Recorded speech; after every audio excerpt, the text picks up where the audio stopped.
এই মুহূর্তে মন্ত্রণালয়ে ব্রিফ করছেন মন্ত্রিপরিষদ সচিব। আমরা সরাসরি চলে যাচ্ছি তার বক্তব্যে। জাতির সাধারণ যে বা আছে সেটা পাবে। প্রেসিডেন্ট আর প্রাইম মিনিস্টার আর এক্স প্রেসিডেন্ট বা এক্স প্রাইম মিনিস্টার, এটা এক্স প্রাইম মিনিস্টারটা বোধ হয়, হ্যাঁ, বিদেশি রাষ্ট্রের যদি কোনো প্রধানমন্ত্রী আসে, প্রেসিডেন্ট তাদের অন্যান্য ওইটাই মিন করছে আর কি। বাইরের যে এবার আমাদের 26শে মার্চে যারা প্রেসিডেন্ট প্রাইম মিনিস্টার আসলে তাদেরকেও আছে। এটা আপনার ধারা 2-এর সংজ্ঞাই আছে। অতি গুরুত্বপূর্ণ ব্যক্তি অর্থাৎ সরকার কর্তৃক সরকারের গ্যাজেটের প্রজ্ঞাপন দ্বারা বা কোনো বিদেশি রাষ্ট্রের রাষ্ট্রপ্রধান বা সরকার প্রধান এবং এই আইনের উদ্দেশ্য পূরণকল্পে অনুরূপ ব্যক্তি বলিয়া ঘোষিত অন্য কোনো ব্যক্তি অন্তর্ভুক্ত। ব্যাংক কোম্পানি আইন 2021-এর খসড়ার নীতিগত অনুমোদন, এটা অনেক বড় এবং গুরুত্বপূর্ণ একটা আইন। এইটা আপনার আজকে নিয়ে আসা হয়েছে এবং এটার প্রেক্ষাপটটা ছিল যে বাংলাদেশে কার্যরত ব্যাংক কোম্পানি সমূহের কার্যক্রম ব্যাংক কোম্পানি আইন 1991-এর আওতায় পরিচালিত হয়। ব্যাংক সমূহের মোট সংখ্যা, মোট সম্পদ, আমানত ইত্যাদি বিনিয়োগ বৃদ্ধি পাওয়ার কারণে ওই আইনটা সবকিছু কভার করছিল না। তো সেই কারণে ব্যাংকিং ব্যবসা পরিচালনা, তদারকি, খেলাপি ঋণের নিয়ন্ত্রণ, দেশের আর্থিক খাতের সুশাসন এবং স্থিতিশীলতার জন্য এই আইনটা করা প্রয়োজন ছিল। সেজন্য এই অ্যামেন্ডমেন্টটা নিয়ে আসা হয়েছে এবং সেই আলোকে বিভিন্ন দেশের ব্যাংক কোম্পানি আইন সংক্রান্ত বিষয়গুলো পর্যালোচনা করে একটা 2021-এর ব্যাংক কোম্পানি সংশোধন আইনের একটা খসড়া প্রদান করা হয়েছে। তারও কম্প্রিহেন্সিভ এবং এটার কভারেজটাও অনেক বেশি। এটা ইম্পর্টেন্ট কতগুলো জিনিস ছিল, যে সেটা হলো ইচ্ছাকৃত খেলাপি ঋণ গ্রহীতার সংজ্ঞা ও তাদের বিরুদ্ধে ব্যবস্থা গ্রহণ করা। এই জিনিসটা আগের আইনটাতে অত ক্লিয়ার ছিল না, যেহেতু 1991-এর কনটেক্সটে আইনটা করা ছিল। এখানে এটা 27 খ এবং 27 গতে প্রিসাইজলি বলে দেওয়া হচ্ছে। আর দুর্বল ব্যাংক কোম্পানির সুষ্ঠু ব্যবস্থাপনা ও পুনরুদ্ধার সংক্রান্ত নতুন একটি খণ্ড 6 কতে সংযোজন করা হয়েছে। এই দুর্বল ব্যাংক কোম্পানির ব্যবস্থাপনার বিশেষ বিধান 77 কতে আছে। সংকটাপন্ন ব্যাংক কোম্পানির পুনরুদ্ধার সম্পর্কিত ব্যবস্থা 77 খতে আছে। ব্যাংক কোম্পানির সংকটাপন্ন অবস্থার জন্য দায়ী ব্যক্তিদের বিরুদ্ধে ব্যবস্থা গ্রহণ, এটাও 77 ছতে আছে। আর ব্যাংক কোম্পানির পুনর্গঠন বা একত্রীকরণের বিধানও এর মধ্যে ঢোকানো হয়েছে। আর একটা পেনাল প্রভিশনও রাখা হয়েছে, যদি ব্যাংকের পরিচালকরা বা যেই এটার সাথে জড়িত থাকবে তাকে একটা বড় জরিমানা দিতে হবে, পাশাপাশি ক্রিমিনাল প্রসিডিংও তার বিরুদ্ধে চলবে। এটা একটা বিশেষভাবে আজকে তার মিটিংয়ে এই জিনিসটা ইন্ট্রোডিউস করা হয়েছে। ধরেন কেউ মানে কারোর প্রতি 1 কোটি টাকা জরিমানা হলো, তা এখন সে জরিমানা দিয়ে তো বেঁচে যেতে পারে। সে যদি 10 কোটি টাকা বা 20 কোটি টাকা আত্মসাৎ করে থাকে, তো সেজন্য রেসপেক্টিভ অ্যান্টি করাপশন বা পেনাল কোডের যে আইন, সেই আইনও তার জন্য প্রযোজ্য হবে এবং সে মানে ইনস্টিটিউশনাল বা অ্যাডমিনিস্ট্রেটিভ যে ফাইন হলো, এইটা তাকে ক্রিমিনাল প্রসিডিংয়ের জন্য কোনো বার হবে না। এটা প্রিসাইজ করে দেওয়া হয়েছে। হ্যাঁ, না না, ওই যারা ব্যাংক বোর্ডে যারা থাকবেন বা ব্যাংকের কর্মকর্তা কর্মচারী থাকবেন, তারা যদি কোনো মানে দুর্নীতি করে, সেই ক্ষেত্রে তাদের ইনস্টিটিউশনাল পানিশমেন্টও হবে, প্লাস লিগাল যে প্যানাল যে অ্যাকশন সেটাও হবে, দুইটাই হবে। আরেকটা হচ্ছে স্বর্ণ নীতিমালা 2018।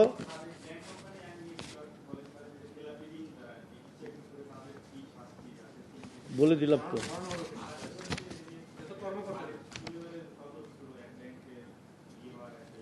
কি না, একজন বলে দিছে তো, বলা আছে একজন, একটা পরিবার তো না, ওটা হলো আপনার শেয়ারের বিষয়।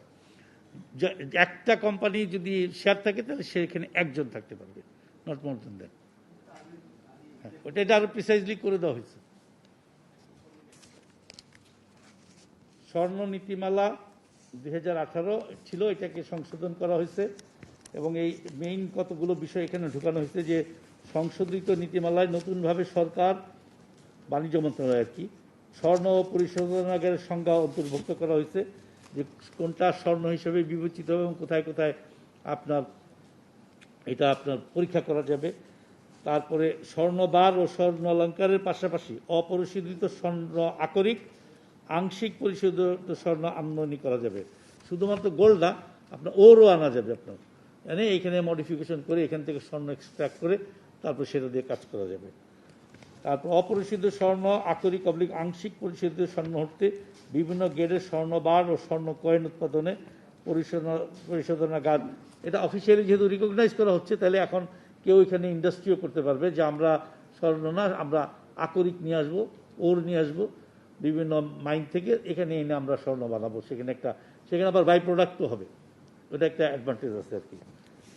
আর স্বর্ণ পরিশোধনাগার স্থাপন ও পরিচালনায় আন্তর্জাতিকভাবে স্বীকৃত পদ্ধতি অনুসরণের জন্য বাণিজ্য মন্ত্রণালয় একটা স্ট্যান্ডার্ড অপারেটিং প্রসিডিউর প্রণয়ন করবে।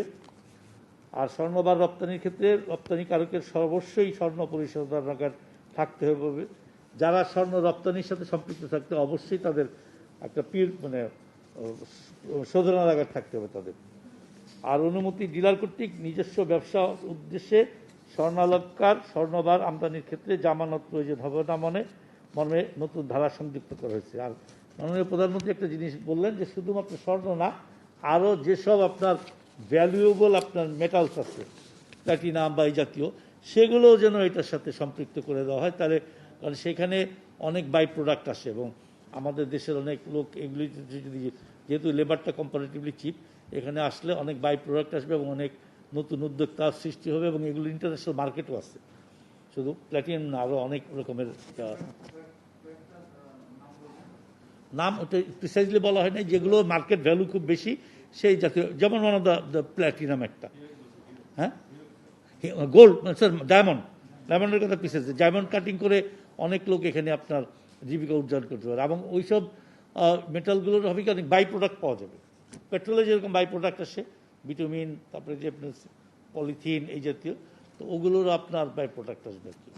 তো সেটা আমাদের আপনার এমপ্লয়মেন্ট এবং ইনকামের উপরে একটা বড় পজিটিভ ইম্প্যাক্ট করবে। জি, ওইটা ঢুকানো হয়েছে, এটা তাদের নীতিমালার মধ্যে ছিল না। এটা পার্টিকুলারলি HPM এটা পয়েন্ট আউট করছেন এবং এটা ক্যাবিনেট থেকে এটা দিয়ে দেওয়া হয়েছে অবজারভেশন। তারপর গোল্ড রিফাইনার, আমরা তো গোল্ড রিফাইনারের তালিকাতে নাই ওয়ার্ল্ডে, এই নীতিমালা অনুযায়ী কাজ করলে আমরা গোল্ড রিফাইনারদের তালিকার অন্তর্ভুক্ত হবে এবং সেই ক্ষেত্রে বাইরের অনেক বিনিয়োগ আমাদের এখানে আসবে এবং প্রযুক্তিও আসবে বিনিয়োগের পাশাপাশি। আরেকটা ছিল হলো ক্যাবিনেট থেকে যেটা প্লেস করা হয়েছে, সেটা হলো করোনা ভাইরাসের, এটা 2রা নভেম্বর 2020 তারিখে একটা রুলিং ছিল ক্যাবিনেটের, যে আমরা এই এন্টায়ার আপনার এই কোভিড পিরিয়ডে যে কাজ করলাম সেটার একটা রিপোর্ট সেটা প্রণয়ন করা হয়েছে এবং এখানে যে জিনিসগুলো ইনক্লুড করা হয়েছে সেটা হলো মাননীয় প্রধানমন্ত্রী 33টি বিভিন্ন রকমের ইনস্ট্রাকশন দিয়েছিলেন সেগুলো। তারপরে করোনাকালীন দেশের সার্বিক পরিস্থিতি, সামষ্টিক অর্থনীতি চিত্র, দেশের আর্থ সামাজিক উন্নয়নে গৃহীত বিভিন্ন প্রণোদনা এবং ফলাফল এবং ভবিষ্যৎ পরিকল্পনাটা কি সেটাও এখানে আনা হয়েছে। এটা অনেক বড় রিপোর্ট। খাদ্য নিরাপত্তা এবং দরিদ্র জনগোষ্ঠীর জন্য মহামারীকালীন সামাজিক নিরাপত্তা সংক্রান্ত কার্যক্রম, তারপর জনজীবন রক্ষার্থে সরকার কর্তৃক গৃহীত পদক্ষেপ এবং টিকাদান কর্মসূচি, দেশে ও বিদেশে কর্মসংস্থান এবং নতুন বাজার অন্বেষণ, বাণিজ্য বহুমুখীকরণ এবং শিল্প সুরক্ষায় বিভিন্ন উদ্যোগ গ্রহণ, আর ভবিষ্যৎ এ বৈশ্বিক মহামারী কীভাবে মোকাবেলা করা যায় তার জন্য একটা 18 দফার সুপারিশ, এইগুলো এই রিপোর্টের মধ্যে ইনক্লুড করা হয়েছে এবং এটা 7 দিন সময় দেওয়া হয়েছে। প্রত্যেকটা মন্ত্রণালয় যদি রিভিউ করে কিছু আমাদেরকে জানালে আমরা একটা কনসলিডেট করে এটা আমরা ওয়েবসাইটও দিয়ে দিব এবং বিভিন্ন মন্ত্রণালয় দিয়ে দিব। এগুলো ছিল আপনার ফর্মাল মিটিং আজকে। তো